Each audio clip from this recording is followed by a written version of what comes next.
Hola, buenos días a todos. Bienvenidos. Estamos dando un par de minutillos para los que puedan conectarse todavía.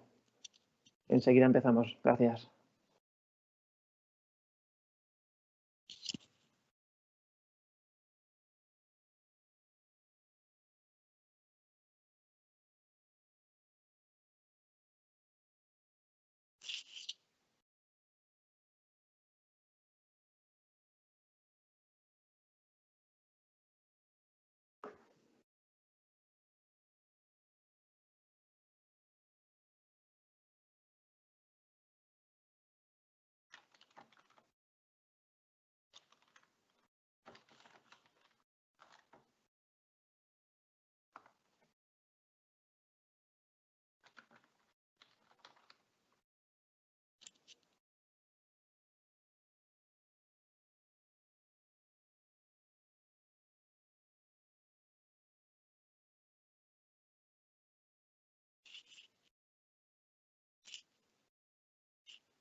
Venga, pues yo creo que podemos empezar.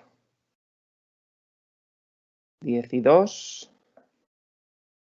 Empezamos y se van incorporando los demás. Bueno, buenísimos días a todos. Muchísimas gracias por vuestro tiempo. Soy Juanjo García, trabajo en Microsoft, soy el responsable de Azure para España. Y bueno, pues la idea es, vamos a haceros hoy un overview de todo lo que se incluye dentro de Microsoft Azure.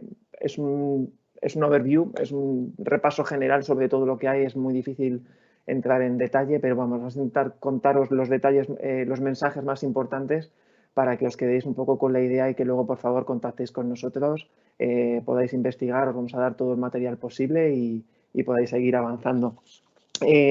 Explicaros un poco la dinámica. No podemos hacer preguntas en directo porque vamos a ser bastantes, pero tenéis un chat con un cuestionario que podemos hacer y están mi compañera, a ver, voy a pinchar aquí para que me lo coja bien. Está mi compañera Ana Barbero también con nosotros y Emilio, perdona que no le hemos puesto en la foto, para atender vuestras preguntas, responder y ir avanzando con ellos. Cualquier cosa, Ana, si hay alguna pregunta y me dices, pues lo vemos en directo con toda la naturalidad del mundo, ¿vale? Así que nada, vamos a darle en marcha. Lo primero, os dejamos aquí al final de la presentación, os lo vuelvo a poner. Es el formulario de contacto comercial con el resumen de dónde vamos a terminar o cuál sería el siguiente paso que tenéis que hacer después de que terminemos la charla. Entonces, tenemos un equipo de compañeros que os pueden atender para todas estas dudas y la idea es que, bueno, ahí tenéis el enlace. Os he puesto abajo el texto por si queréis copiar el enlace o si queréis hacer una foto al código QR que os va a llevar directamente. De todas formas, al final de la presentación os enseñaré en el portal de Azure dónde están todas estas partes para que la podáis ver, ¿vale? Hacerle si queréis una foto al código QR y los móviles enseguida os llevarán a la sección correspondiente. Dentro del acuerdo de colaboración que hemos hecho con la FEMP, ya hemos tenido una primera sesión de la parte de Microsoft 365 y hoy os vamos a contar la parte de Azure. Nos queda la siguiente en la que ya empezaremos un poco más en Dynamics y por eso quería poneros aquí la columna, un poco el diagrama de bloques que tenemos de a todo lo que se le llama Microsoft Cloud, ¿vale? Como pilar está Microsoft Azure. Voy a ver si me puedo poner el punterito láser que se ve mejor. Vale. Aquí tenéis como pilar Microsoft Azure, que es toda la parte de cómputo, lo que ponemos todo el motor para que el resto de las aplicaciones se puedan ejecutar y correr.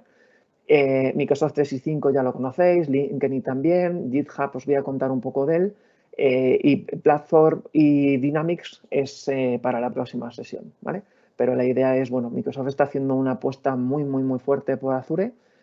Todos sus productos van basados sobre Azure y el crecimiento, ahí vais a ver el roadmap que hay, la evolución de los productos y lo que os podemos llegar a ofrecer es realmente impresionante.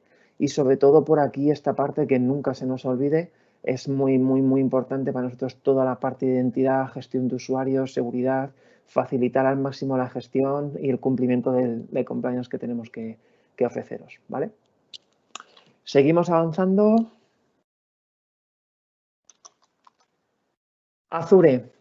¿Cómo explicar Azure? Bueno, al final es un conjunto de servicios, no voy a decir productos, yo creo que es servicios, más de 200 servicios, en el que intentamos ofrecer todas las posibilidades que vayáis a necesitar a la hora, sobre todo, de desarrollar una aplicación, de lanzar una plataforma, de tener una herramienta, un cambio tecnológico dentro de vuestros ayuntamientos y organismos. ¿La idea cuál es? Bueno, aprovechar todas las peculiaridades que tiene Azure, aprovechando el concepto de nube pública, que yo creo que ya conocemos de sobra, ¿no? Toda la capacidad de flexibilidad, escalabilidad, pago por uso, facilidad de gestión, mantenimiento, etcétera, etcétera. Donde hacemos muchísimo hincapié es en Microsoft Azure, es una palabra que me gusta mucho decir, es en globalidad.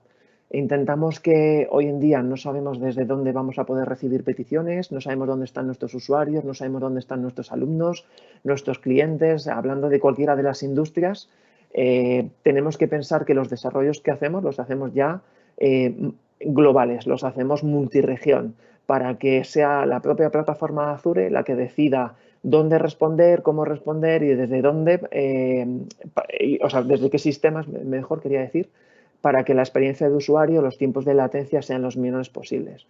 Aquí estamos haciendo un esfuerzo muy grande, estamos creciendo todos los años abriendo regiones nuevas. En concreto, de hecho, seguro que habéis leído noticias, en breve tendremos ya la región de España.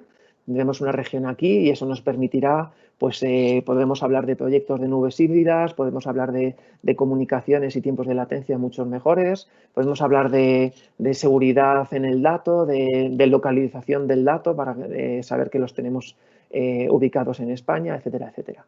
Pero bueno, la idea es, seguimos avanzando en esto, incluso en países un poco más peculiares, no voy a decir otra palabra, peculiares como China, ¿no? Que muchas veces tenemos colaboraciones con ellos y hay ciertos problemas por regulación y todo el tema jurídico de leyes. Y bueno, pues por supuesto Estados Unidos, ¿vale? Esto junto con la parte de comunicaciones hace que también podamos hablar de otra palabra súper interesante y es el tiempo real. Hasta ahora era bastante difícil desarrollar plataformas de tiempo real. Me explico, no era fácil tener un usuario en Sudamérica, Brasil y tener los servidores en España y poderle ofrecer toda esa información en tiempo real, sin hablar de los costes que tendríamos de mantenimiento, replicación, actualizaciones, parches, etcétera, etcétera. La información siempre era asíncrona y teníamos unas latencias de sincronización de esa información, ¿no? Ahora ya, además de los centros de cómputo, Microsoft está invirtiendo muchísimo en toda esa conectividad entre los centros de cómputo. Y la idea es que además la mayoría de los servicios, la mayoría de los flujos que vamos a hacer con nuestra información y en nuestros procesos de las aplicaciones que vamos a desarrollar, ni siquiera tienen por qué llegar a salir de la red de Microsoft hasta el último momento de entrega del usuario.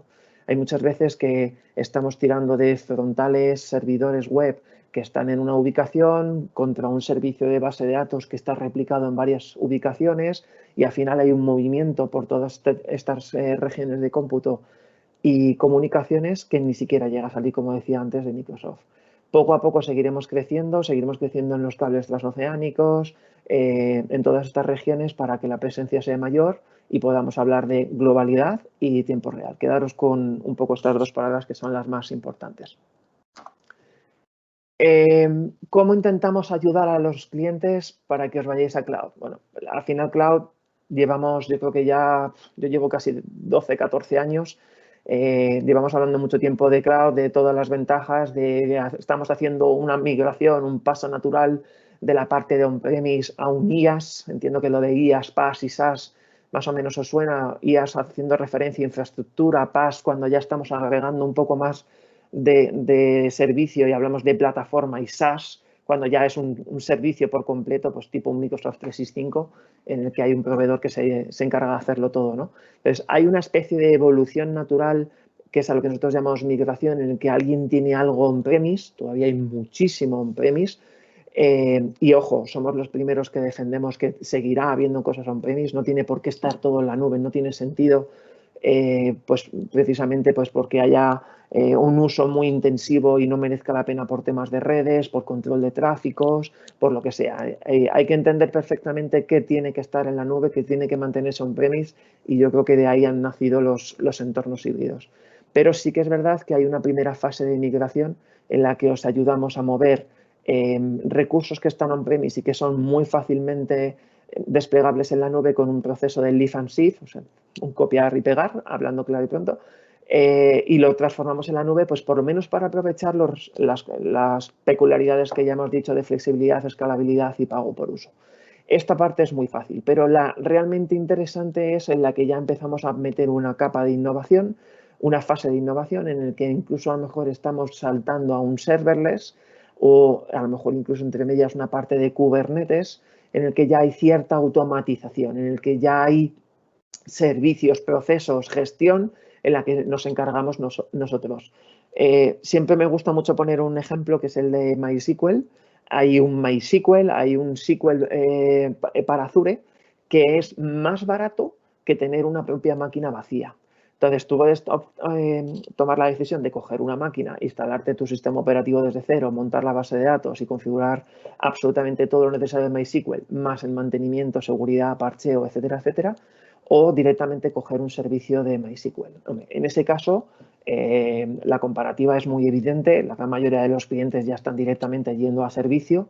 Hay pocas razones para seguir manteniendo cosas, por lo menos en producción. Podría ser que algo de desarrollo todavía se mantuviera en on-premise, pero ahí ya hay poco. Pero en cambio la parte de serverless, contenedores, todavía cuesta un poco más. ¿Dónde os ayudamos a tomar la decisión?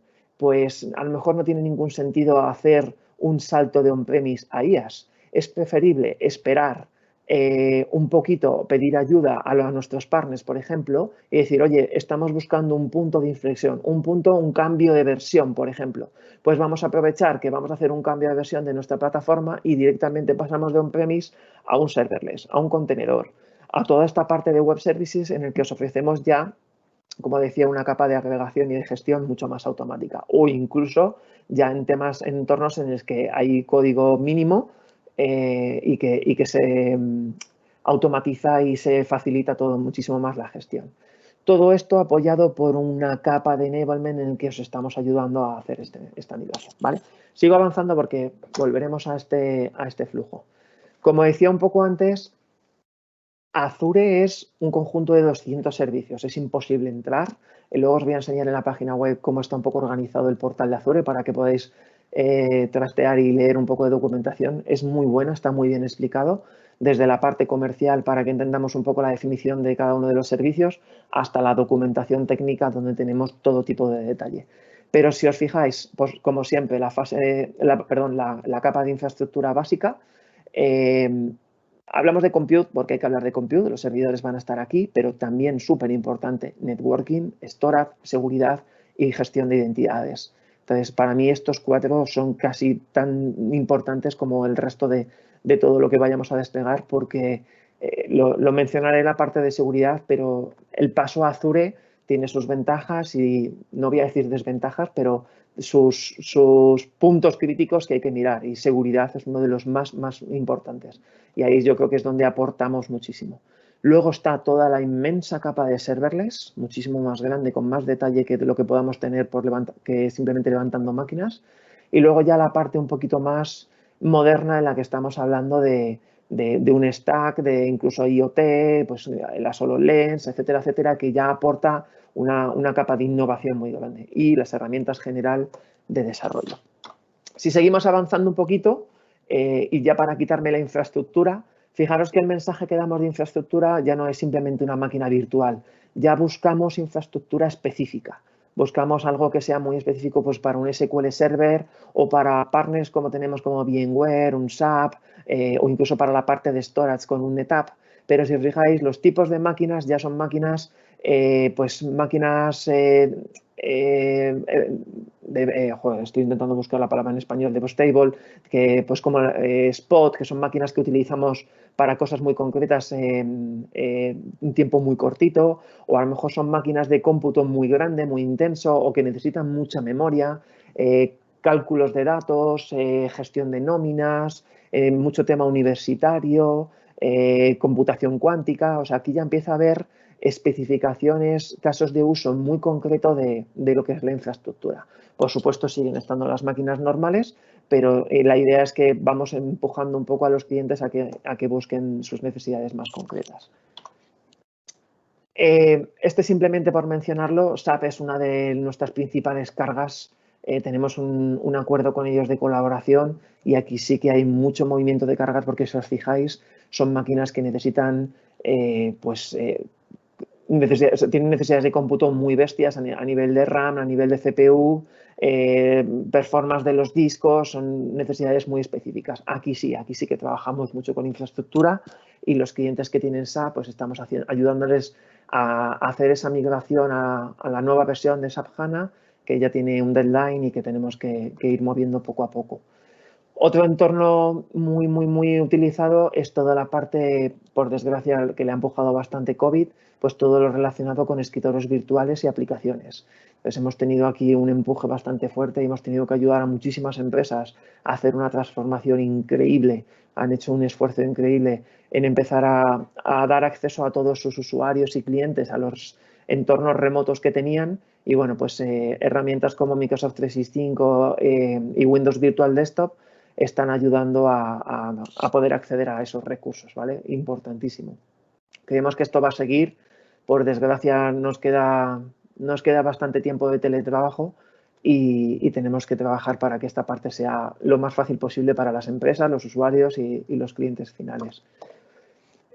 Por supuesto, todo esto va muy vinculado y nos hemos visto obligados a mejorar toda la distribución de cargas y la localización.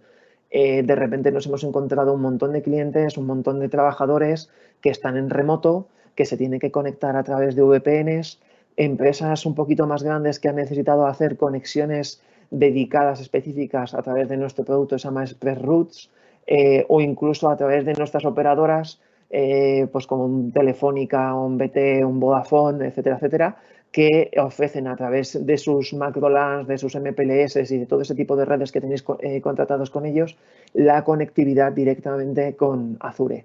Esto es una pasada, la verdad es que es un punto que me gusta mucho que lo miréis porque ya tenéis comunicaciones con vuestros proveedores de telco y la idea es simplemente, oye Vodafone, oye Telefónica, oye BT, etcétera, etcétera, por favor, conéctame directamente con Azure.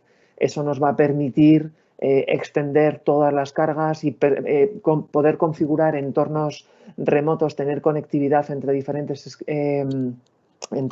arquitecturas y vamos a poder ampliar y hacer muchísimas más cosas. Es bastante interesante.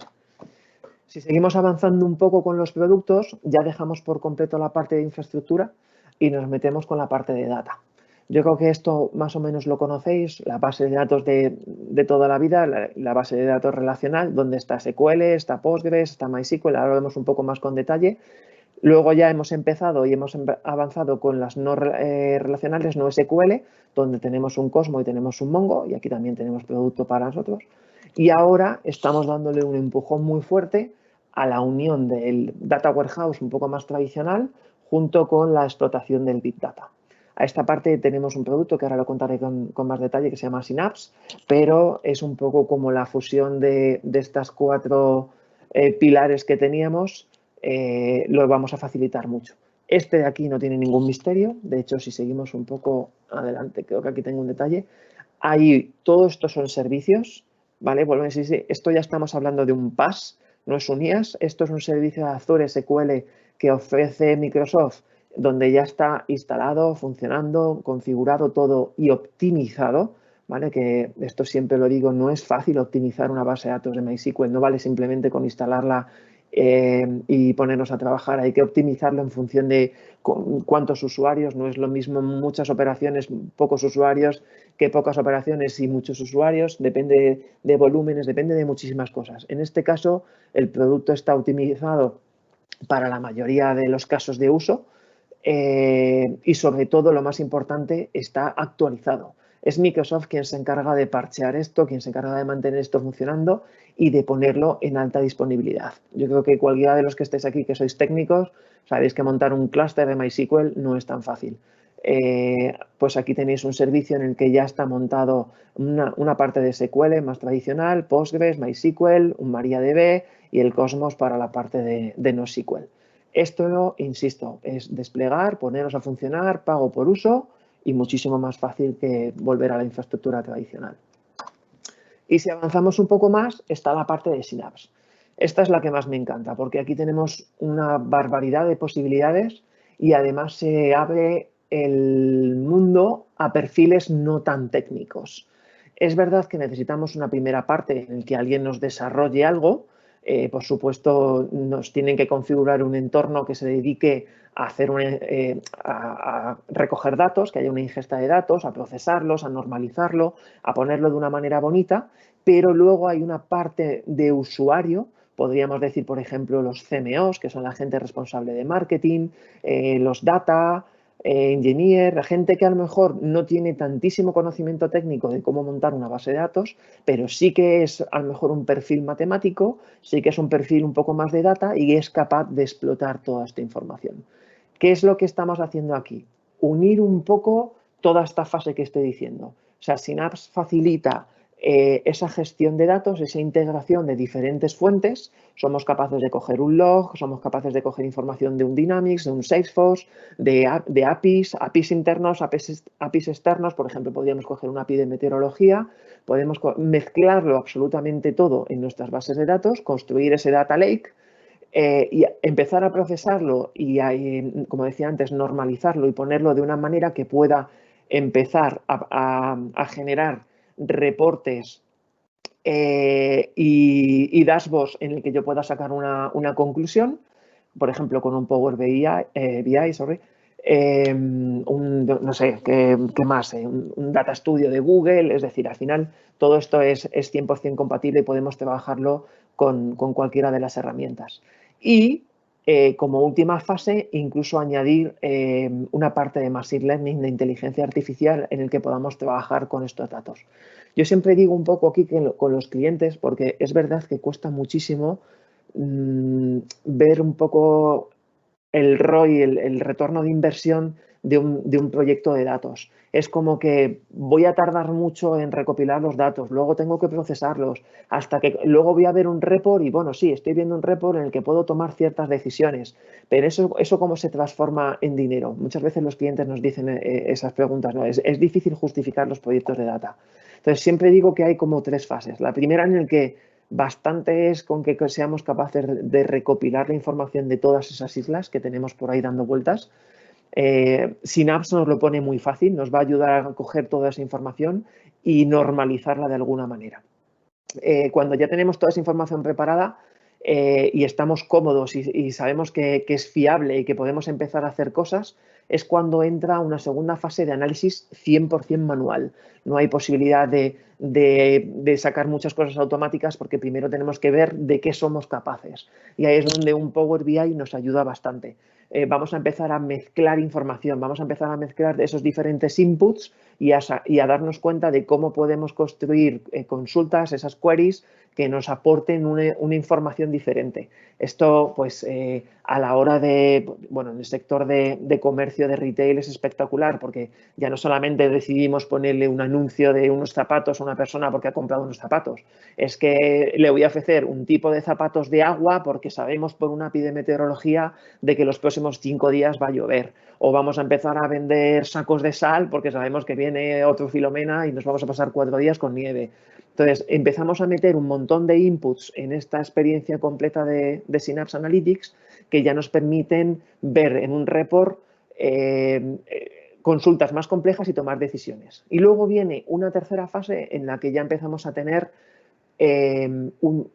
como diría, un proceso más automático, en el que ya incluso podríamos ser capaces de construir plataformas que fueran un motor de recomendación o una plataforma de toma de decisión en tiempo real. Por ejemplo, un Netflix. Netflix, sabéis que atina siempre. Cuando terminamos una serie dice, vale, pues ya te estoy recomendando la siguiente. Ahí están mezclando muchas cosas. Están mezclando experiencia tuya, están mezclando qué es lo que se está moviendo en redes sociales. Podemos coger un hashtag de Twitter, podemos coger las fotos que comparten los usuarios procesar esas fotos con inteligencia artificial, saber qué contenido hay en esas fotos. Pues oye, estamos hablando de que es gente joven, que está en la calle, que está en su casa, que está en el sofá, que está viendo una tele, que está en el cine. Toda esa información la recopila y vuelve a hacer un ciclo completo de ingesta de información para que al final la experiencia sea más rica, y ahí sí que empezamos a hablar de proceso automático en el que, pues eso, un Netflix, un Spotify o una campaña de publicidad sale de forma automática para recomendarnos cosas. Entonces, bueno, este mundo es espectacular, asusta, pero realmente es justo al revés. O sea, si no tienes un conocimiento técnico, no te puedes pegar con una máquina virtual, un Linux y un MySQL. Y en cambio aquí, si no tienes un conocimiento técnico, pero sabes algo de matemáticas, puedes empezar a jugar con los datos y hacer maravillas con un Power BI y un Analytics, ¿vale? Venga, sigo, que me he enrollado un poco, pero yo creo que esta parte era muy chula. Bueno, en el desarrollo de las aplicaciones, lo que decía un poco antes, os vamos empujando a que poco a poco, pues oye, salimos de una infraestructura tradicional, de un desarrollo tradicional, y vamos a ir yendo pues hacia una modernización en el que a lo mejor tenemos una containerización de la aplicación para poderlo gestionar mucho mejor. Ya tenemos bases de datos gestionadas como las que hemos visto, añadimos inteligencia artificial que incluso toma decisiones por nosotros o nos aporta más valor a la información que tenemos, y empezamos a utilizar servicios de serverless que nos permiten pues, crecer, sobre todo crecer rápidamente, absorber picos o situaciones complicadas como lo de una vuelta al cole sin preparar. Educamadrid, por ejemplo, hemos estado ayudando bastante con toda esa parte por los picos que ha habido, el colegio online, etcétera, etcétera. Todo ese tipo de picos que no tenemos controlados, pues son las facilidades que nos ofrecen el poder utilizar esta forma diferente de desarrollar aplicaciones. Kubernetes, yo creo que esto sí, más o menos todos lo conocéis por encima, pero merece por lo menos dedicarle un par de minutos porque es el salto más importante que hemos tenido, sobre todo no en rendimiento, sino en gestión, en facilidad de mantenimiento, de actualización de los contenedores e incluso ahora de cómo estamos empezando a mezclarlo con el concepto de híbrido. Montarse un entorno de Kubernetes no es tan difícil. Partners como un VMware nos están ayudando, teniendo una base instalada de máquinas virtuales muy grande, y ellos están ayudando a sus clientes a que empiecen a mover esas máquinas virtuales hacia contenedores, y hay clientes que tendrán contenedores on-premise, hay clientes que tendrán contenedores en Amazon, en Google y en Microsoft. Y la idea es que los tres proveedores tenemos que asumir eso y os tenemos que ayudar a que la gestión sea lo más fácil posible. Entonces, dentro de la máxima compatibilidad que os ofrecemos, sea Kubernetes, sea un Docker, y que siempre esté, como siempre, sea un servicio automático, actualizado y gestionado por Microsoft, pues además luego hablaré un poquito más del entorno híbrido en el que podáis tener estos contenedores en cualquier sitio. Es un salto no tan evidente. La mayoría de los clientes, los proyectos nuevos, ya los montáis en Kubernetes y nos pedís ayuda para que hagamos esa migración, esa transformación de entornos más tradicionales, como decía a lo mejor antes, en un cambio de versión, en un punto de inflexión que haya importante, los pasamos a contenedores, ¿vale? En serverless, luego os voy a enseñar el marketplace, pero Microsoft está cada vez trabajando más en que tanto si necesitamos montar un entorno web, una aplicación de móvil, cualquier cosa de IoT, realidad virtual, media, una retransmisión de un evento, cualquier cosa, vamos a empezar a encontrar que ya tenemos mucho foco en aplicaciones, no tanto en infraestructura. Entonces, la idea es, oye, necesito montar un entorno web, no tiene sentido que me ponga a desplegar Apaches, MySQLs, y el resto de PHPs y el resto de toda la tecnología que pueda necesitar, porque os vais a encontrar que ya hay un web services en el que directamente levantamos un entorno web, soltamos código probablemente en 14, 15, ya no me acuerdo cuántos entornos de programación soportamos, y directamente puedes coger cualquiera de los frameworks que hay y hacer un despliegue automático en la web y tú dedicarte realmente a lo importante, que es a rellenar el contenido y aportar valor, no al mantenimiento de esos entornos web, ¿vale? La parte de inteligencia artificial, no sé si he puesto otra slide. Sí, he puesto aquí, vale. A ver, ¿qué se ha quedado? Aquí. Porque lo entendáis, es muy amplio el concepto de inteligencia artificial. Pero la idea es que hay dos partes principales. Una en la que el cliente, en la parte de la derecha, es capaz de construir su propio modelo y hacer un entrenamiento. Oye, pues yo necesito hacer un entrenamiento de cómo identificar que en las calles, cuando pasen unos coches del ayuntamiento haciendo fotos, identifiquen que hay una papelera que está rota. Vale, pues sin ningún problema podemos preparar un modelo, entrenarlo, hacer un montón de fotos con una farola, con una papelera bien puesta y una farola con una papelera en el suelo. Y poco a poco iremos entrenando el modelo y consiguiendo un porcentaje de fiabilidad para que lo haga.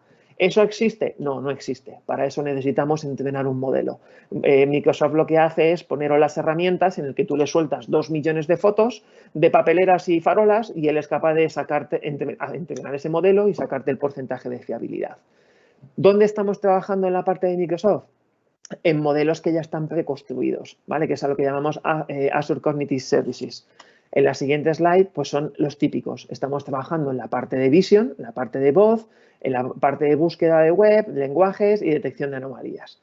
Vision y Speech, por contarlos así muy rápido, pues ¿esto qué es? Yo le suelto una foto al producto de Vision del Cognitive Services y él me devuelve un JSON, un ficherito, con toda la información relativa a esa foto.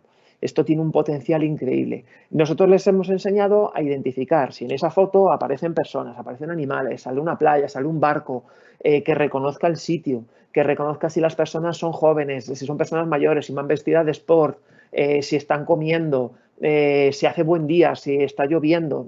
Toda esa información nos la va a recoger y nos la va a devolver. ¿Qué podemos hacer? Pues como decíamos antes, si os acordáis, inyectar toda esta información dentro del apartado de Synapse, en el que podemos utilizar y decir, oye, pues si estas personas, yo qué sé, estoy haciendo una campaña de vacunación de la gripe y además estoy analizando imágenes que están subiendo de un montón de personas mayores en los parques, pues podemos utilizar esa información para decir, oye, va a venir el frío, nos estamos en la calle, vacunaros.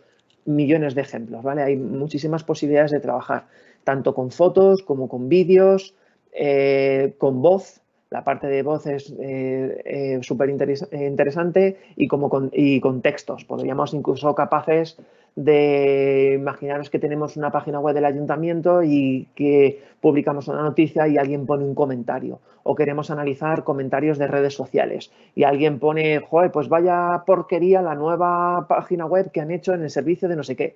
Pues esa connotación negativa seríamos capaces de detectarla y lanzar un proceso pues para analizar ese contenido, ver qué ha pasado o incluso moderar un comentario porque no queremos que salga, etcétera, etcétera. Hay una serie de servicios que ya están entrenados, nosotros los rodamos en modo API, es decir, no hay que hacer nada, es un API, yo le suelto una foto y él me devuelve un fichero JSON y con eso podemos trabajar y meterlo en el resto de los códigos, pues eso, ¿ves? Como dicen .NET, un Java, Python, para poder trabajar y customizarlo y hacer nuestros productos. Esta parte también es una pasada.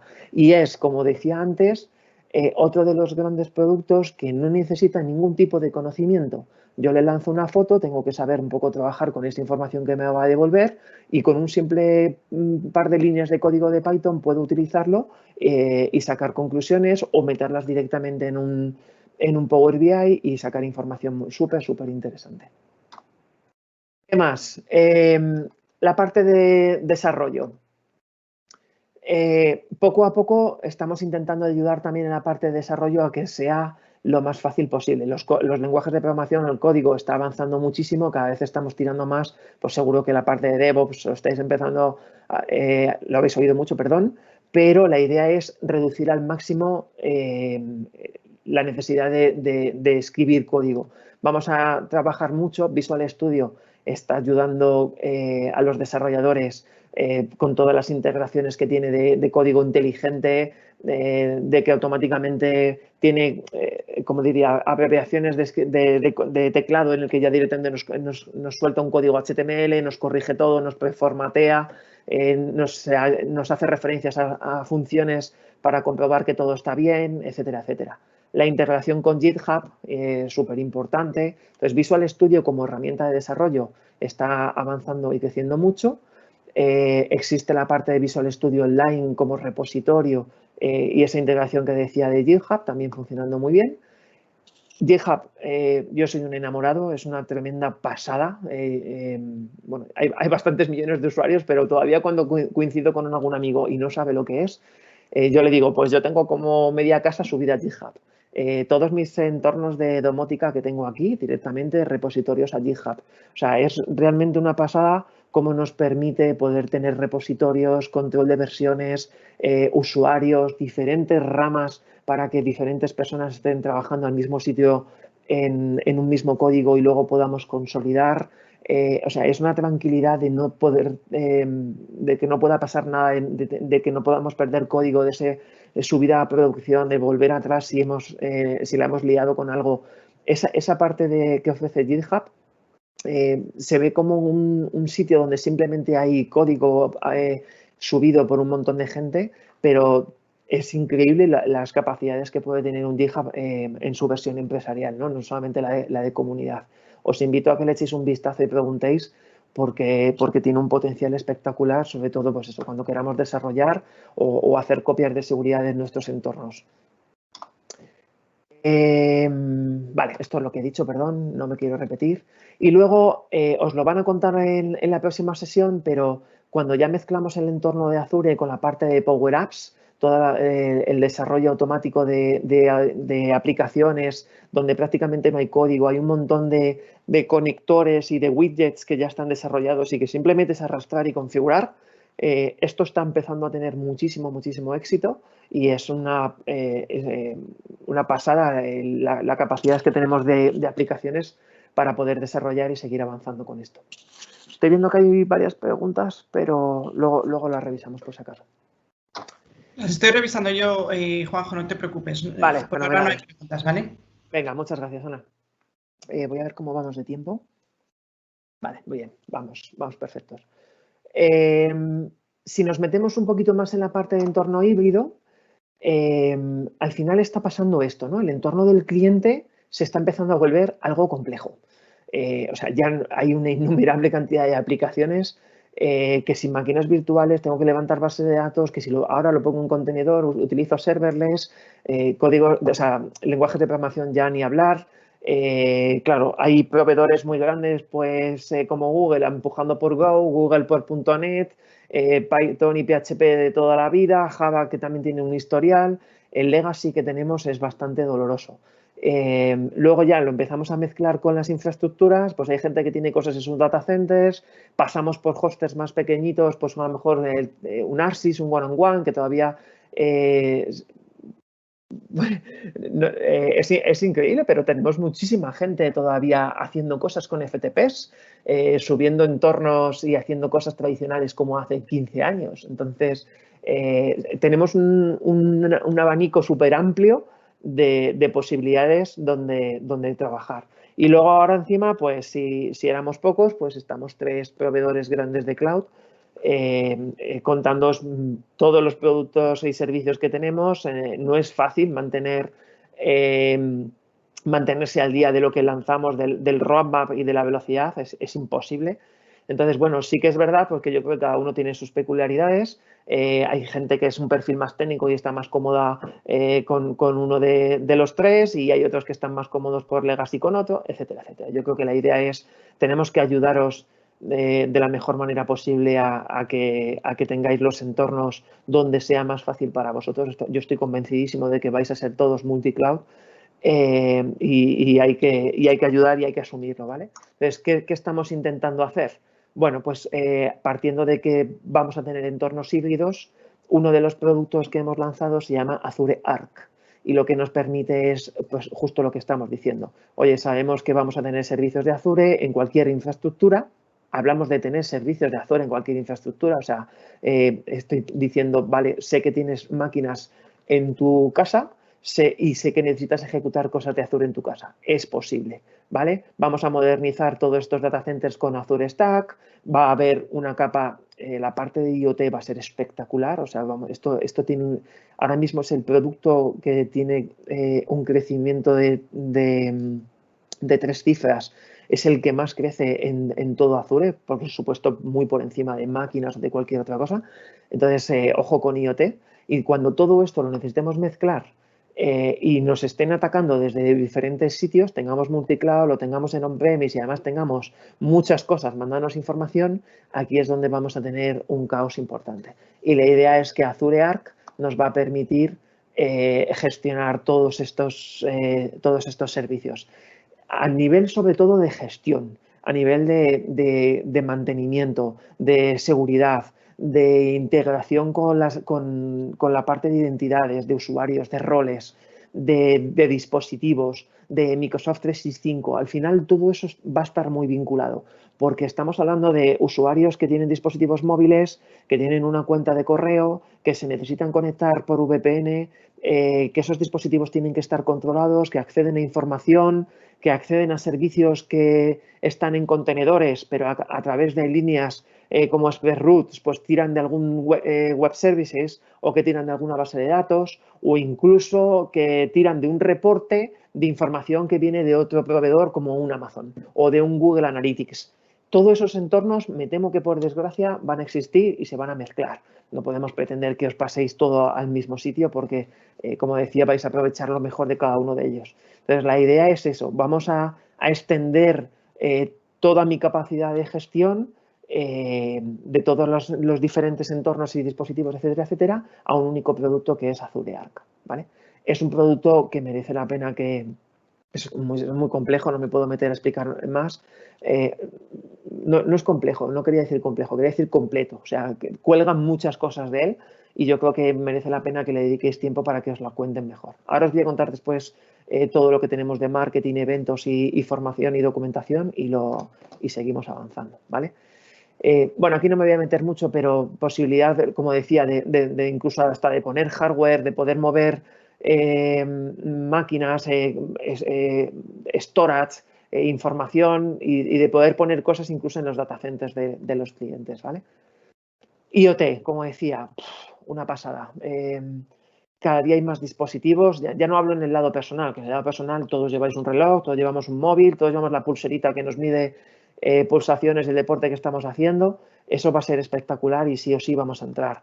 Pero es que cada vez hay más cosas en centros comerciales, en coches, en consumo de luz, los contadores eléctricos. Al final todo se consideran dispositivos de IoT.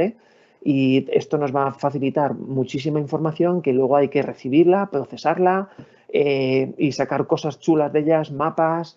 Y bueno, pues vais a ver servicios espectaculares como el otro día estuve en un ayuntamiento, la típica aplicación de marcar dónde están, dónde hay una incidencia, dónde hay una acera rota, todo esto, pues es en tiempo real recibiendo notificaciones de la gente que está trabajando, de los vehículos, de los ayuntamientos, todo visto en un mapa.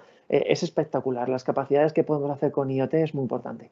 Ahora, muy crítico la gestión de este servicio, desde la recepción de todas las señales, la parte de securización, estamos hablando de muchísima información que está diciendo, pues a lo mejor, pues eso, justo ubicación de coches y personas, hay que tener cuidado y luego pues que seamos capaces de sacarle el valor a toda esta información, ¿vale? Pero quedaros con la parte de IoT, suena un poco a futuro, pero no os podéis imaginar la cantidad de cosas que tenemos ya encima y que podríamos sacar partido de ellas, ¿vale? Vale, Juanjo, antes de que Sí. continúes, hay una pregunta relacionada con Azure Arc. Preguntan si viene a ser parecido a las funcionalidades de Terraform. No sé si conoces Terraform. Sí, bueno, Terraform...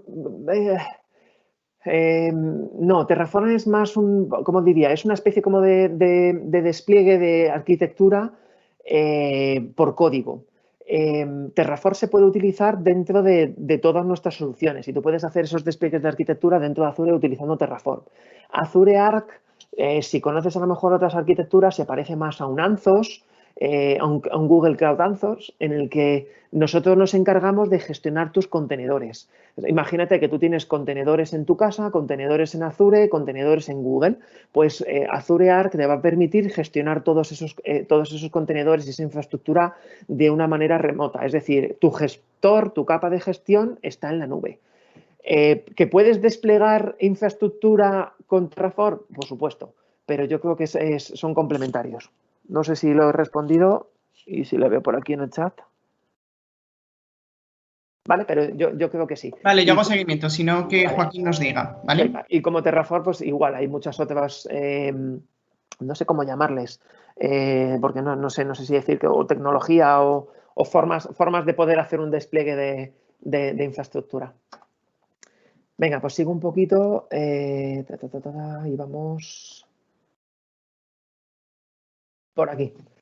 Vale, la parte de seguridad crítica. O sea, hace no más de 5 o 6 años seguridad era la gran barrera de subir a la nube.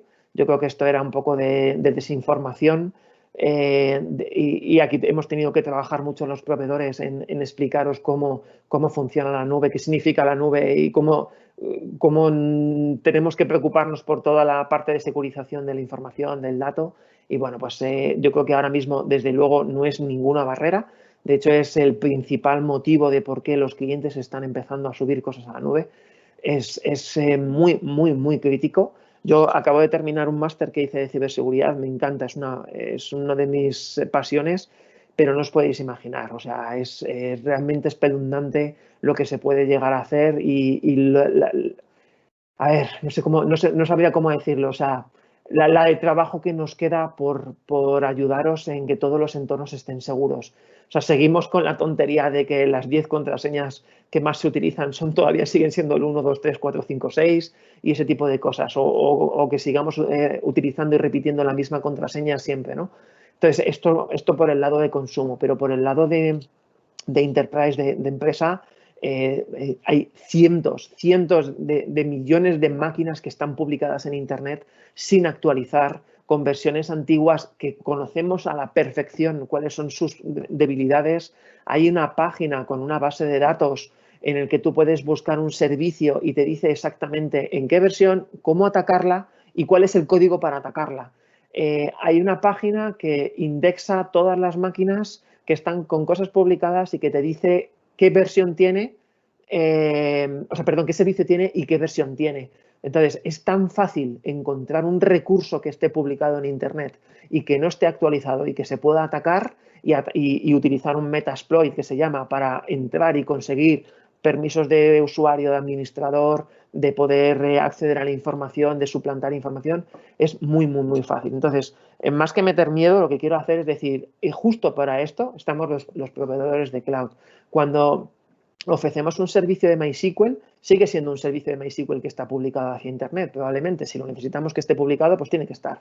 Pero es Microsoft quien se tiene que comer un ataque de denegación de servicios, es Microsoft quien tiene que asegurarse de que ese MySQL está parcheado, es Microsoft quien trabaja y tiene miles de personas trabajando, creo que lo ponía por aquí, sí, mira, más de 3.500 personas de seguridad trabajando todos los días en encontrar fallos de seguridad en todos estos productos, no solamente en Windows, sino también en productos que no son nuestros y que necesitáis.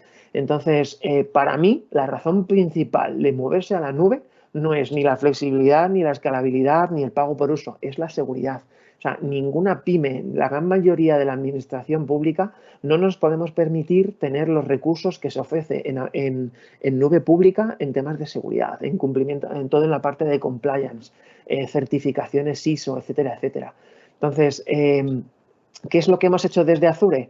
Ofreceros productos que ya están securizados. Y luego, además, hay productos específicos de seguridad, donde hay controles de denegación de servicio, donde hay firewalls, donde hay, ¿qué más? Por ejemplo, Security Center es una pasada. Es más, hay parte de Security Center que es gratuita y que mucha gente no la utiliza. Es un servicio que nos da una vuelta por todo lo que tenemos dentro de Azure y nos dice, oye, esta máquina está publicada en Internet, ¿tiene que estarlo?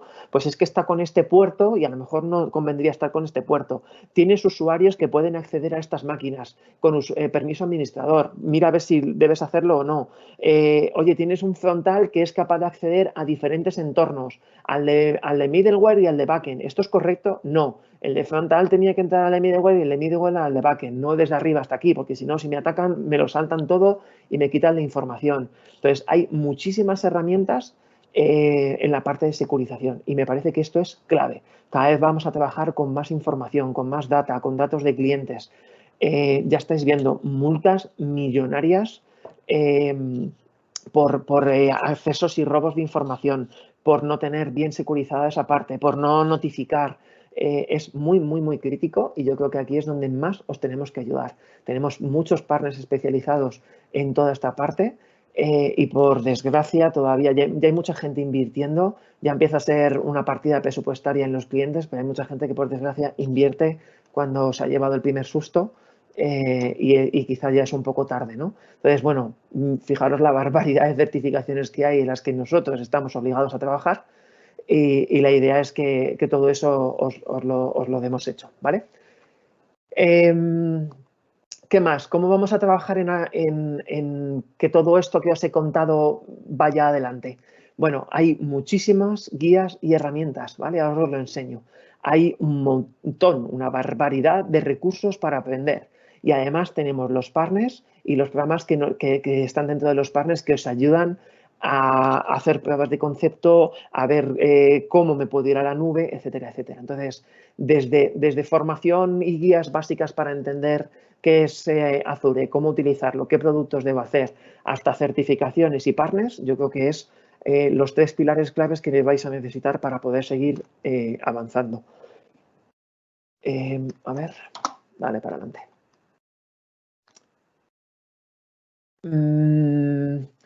Hay recursos muy chulos como los frameworks, luego os los explicamos un poco mejor, en el que os enseñamos cómo hacer diseños correctos de arquitectura, que no hagamos la típica desarrollo o que estemos pensando en la típica infraestructura de lo que decía, frontal, Apache, MySQL, PHP, etcétera, etcétera. No, os tenemos que enseñar a cómo se adopta el cloud, cómo se hace un buen diseño de esa arquitectura, cómo tenemos que ir poco a poco, no vale coger, apagar y pasamos todo aquí. O sea, tiene su adopción, tiene su forma específica de hacerlo. Os tenemos que explicar los casos de uso, hay que analizar volumetrías, hay que hacer las cosas bien porque, bueno, yo me he encontrado clientes que me han dicho, oye, si paso, tengo un recurso aquí y no funciona, si lo paso a la nube funciona. Pues no, probablemente funcione mucho peor porque no vale hacer pasos así a la ligera. Los lift and shift no son tan sencillos. Para eso tenemos un montón de compañeros y de profesionales en los partners que os tienen que ayudar, ¿vale?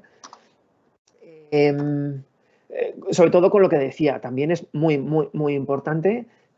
Hay una optimización de costes, seguro, si hacemos las cosas bien. Si las hacemos mal, nos podemos llevar un susto, porque hay cosas que asumimos en on-premise que antes no nos habían cargado y que ahora sí que las tenemos. Entonces, siempre hay algún susto y hay que entenderlo, pues, por ejemplo, con el tema del tráfico. Ahora hay que asumir que va a haber un tráfico que está en la nube, que ofrecemos cosas en 24 por horas, 24/7 en todos los países. Entonces hay que entender muy bien cómo funciona eso y para eso tenemos pues calculadoras, hay herramientas de optimización de costes, hay incluso inteligencia artificial que nos va a decir, oye, tienes máquinas que están arrancadas que no tienen ningún sentido, apaga esta, hazla más pequeña, ¿vale? Os podemos ayudar a calcular los TCOs para ver si hay retornos de inversión, etcétera, etcétera. Hay muchísimas cosas en las que tenemos que avanzar.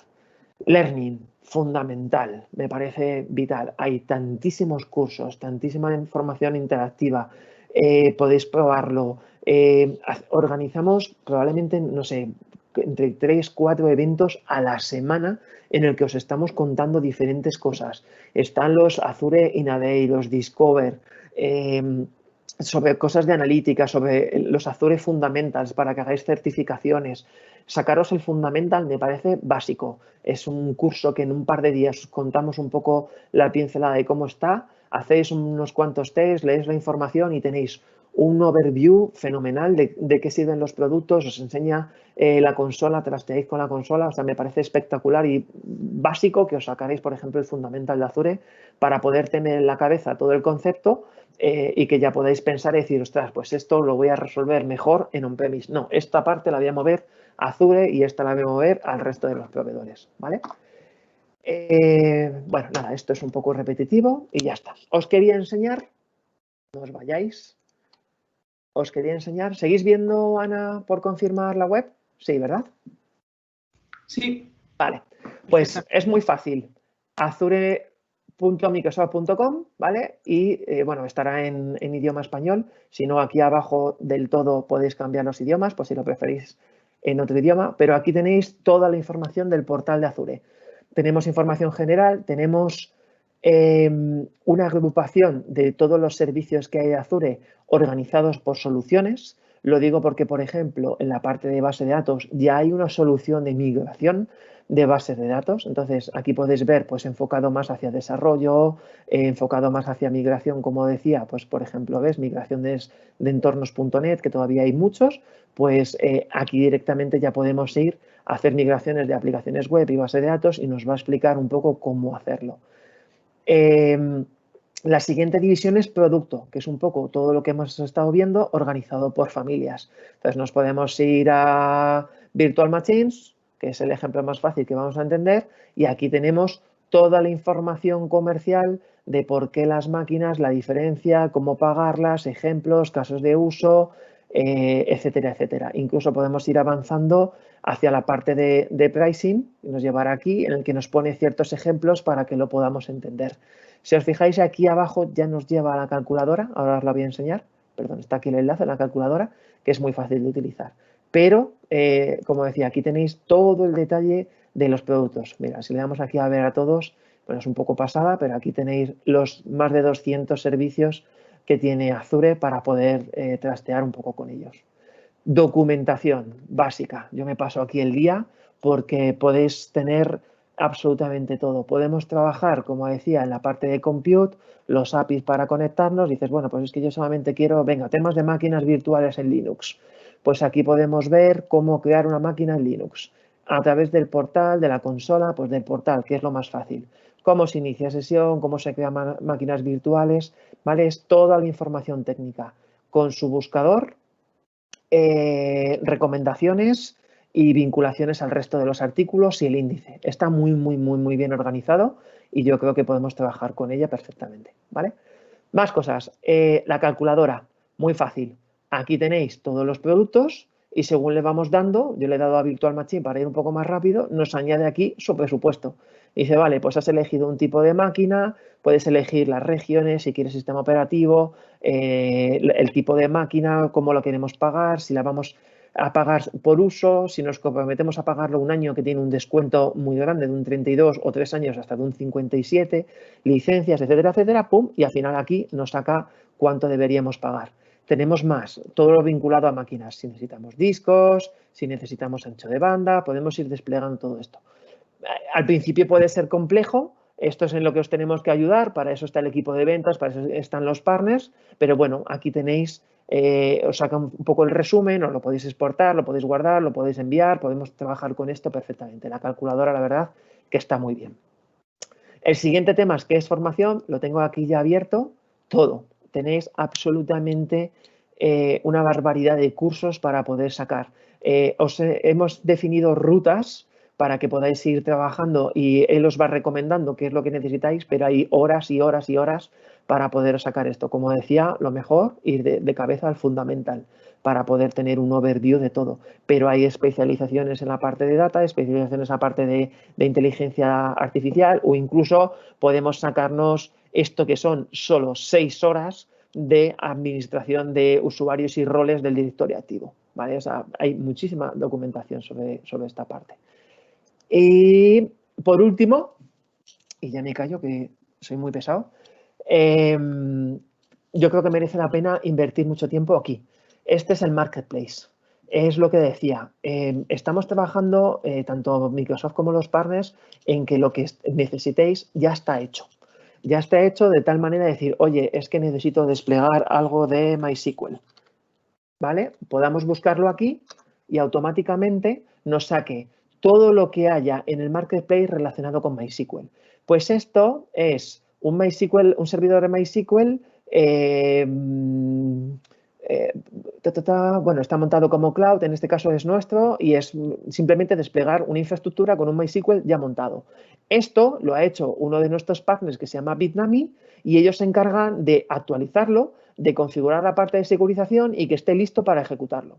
¿Qué hay que hacer? Nosotros llegamos aquí, le decimos darle, bueno, lo voy a hacer mejor desde el portal. Este es el portal para que lo veáis. Yo me voy al marketplace, ahora explico de nuevo el portal. Voy a buscar otra vez el MySQL porque lo estaba enseñando en la web. MySQL. Y entonces si buscamos uno de ellos, por ejemplo, el de Bitnami, a ver si me sale por aquí cerca. Vale. Vale, pues simplemente hacemos clic en él y me dice, venga, vamos, bueno, aquí tenéis toda la información, qué es lo que se va a crear, si tiene algún tipo de coste, en este caso solamente tiene el coste de la máquina, más información técnica y comentarios de los demás. Pero simplemente ya le damos a crear al botón, nos va a pedir la información mínima necesaria, pues en qué suscripción, qué nombre queremos darle, en qué región, le damos a revisar y crear, pum, y automáticamente él nos despliega. En este caso, bueno, es un ejemplo un poco sencillo, un poco tonto, pero es que podemos buscar cualquier cosa. Hay en todo el... Perdón, que voy dándole muy rápido. En todo el marketplace, aquí tenéis la categoría. Es decir, oye, pues es que necesito, vamos a ver otro ejemplo, algo de seguridad. ¿Vale? Pues aquí hay widgets que ya están instalados, o son herramientas de muchísimos proveedores, por ejemplo, esto es Barracuda, hay un Checkpoint, ¿qué más hay por aquí? Zscaler, pues un Thales, que son empresas muy, muy importantes de seguridad. Entonces, esto, por ejemplo, aquí ya, incluso, si nos vamos a la parte de planes, aquí ya el proveedor está cobrando hasta su parte. Entonces, es un sitio muy, muy interesante tanto para el cliente final como para el proveedor, porque es una herramienta, una especie de escaparate en el que a vosotros os facilita las cosas y para él es un sitio de venta. No os podéis imaginar la cantidad de proveedores que todos los días añaden diferentes soluciones aquí y la de cantidad de clientes que cada vez más desplegáis directamente. No tiene ningún sentido, dices, oye, pues es que quiero montarme un WordPress. ¿Vale? No tiene ningún sentido cogerte una máquina desde cero, es que llegas aquí, pum, 3 clics y te despliega un Plex con un WordPress y una gestión de plataformas de web hosting automáticamente. Y aquí pues te da toda la configuración y toda la información para que lo quieras hacer. Echarle un vistazo porque yo creo que es la mejor manera de poder hacer los primeros pasos en servicios de Azure con necesidades puntuales que podáis tener. Temas de IoT, que normalmente no es fácil. Bueno, tengo ahí una búsqueda hecha, pero no pasa nada. Contenedores, bases de datos, etcétera, etcétera. Hay muchísimas cosas interesantes para hacer. Y el portal. El portal es muy, muy, muy amigable. Cuando hacéis login con vuestros usuarios, os va a sacar esta parte de aquí muchísimas recomendaciones, muchísimos asistentes, pero vamos, si os habéis hecho el fundamental, vais a conocer esto a la perfección. Lo espectacular que tiene es la granularización de gestión de usuarios, de roles, de suscripciones, de capacidad de controlar cosas. Oye, pues yo que sé, en un ayuntamiento puedo decir es que necesito dividir mucho los departamentos, los proyectos que puedo hacer cada una de estas personas, desde dónde puede entrar. Esta persona necesito solamente que modifique, pero no que borre ni que añada cosas nuevas. Y luego la espectacularidad de herramientas que tenemos, pues esto, para monitorizar, para gestionar, como decía, toda la parte de seguridad, el Security Center, y que nos diga, oye, tienes máquinas que están expuestas a Internet, usuarios que tienen permisos que no deberían tenerlos, el cumplimiento normativo, te da una puntuación, tenemos un inventario de los recursos, ¿vale? O sea, es bastante complejo y completo toda la cantidad de información que podemos gestionar. Y yo creo que no me dejo nada. Vuelvo aquí para... A ver, vuelvo a poner aquí la presentación, la pongo así para que lo veáis bien. Y yo creo que ya dejaros esto otra vez de nuevo, por si no le habéis hecho la foto. Hacer una foto a código QR. A partir de ese enlace os sale este formulario para que os podáis poner en contacto con nosotros y nuestros compañeros del equipo de ventas pues os atienden y atienden dudas y vemos a ver si tenéis alguna necesidad específica, pues podemos derivaros a algún partner o seguir avanzando con vosotros, con lo que sea. Y creo que no me dejo más. Si había alguna pregunta o algo, Ana. No, no hay ninguna pregunta nueva. Si alguien las quiere lanzar por ahora, nos quedamos un ratito por aquí por si hay alguna pregunta. Vale. Pues nada, muchísimas gracias a todos. Espero que os haya picado un poco el gusanillo y que trasteéis por lo menos con formaciones de Azure para conocer más.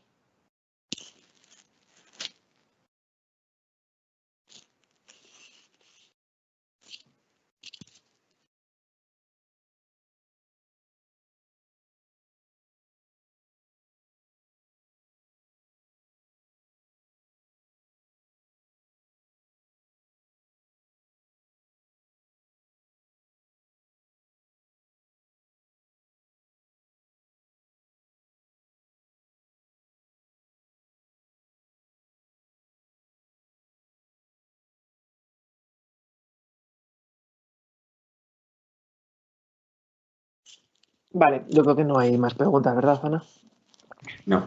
No parece. No. Cerramos el live.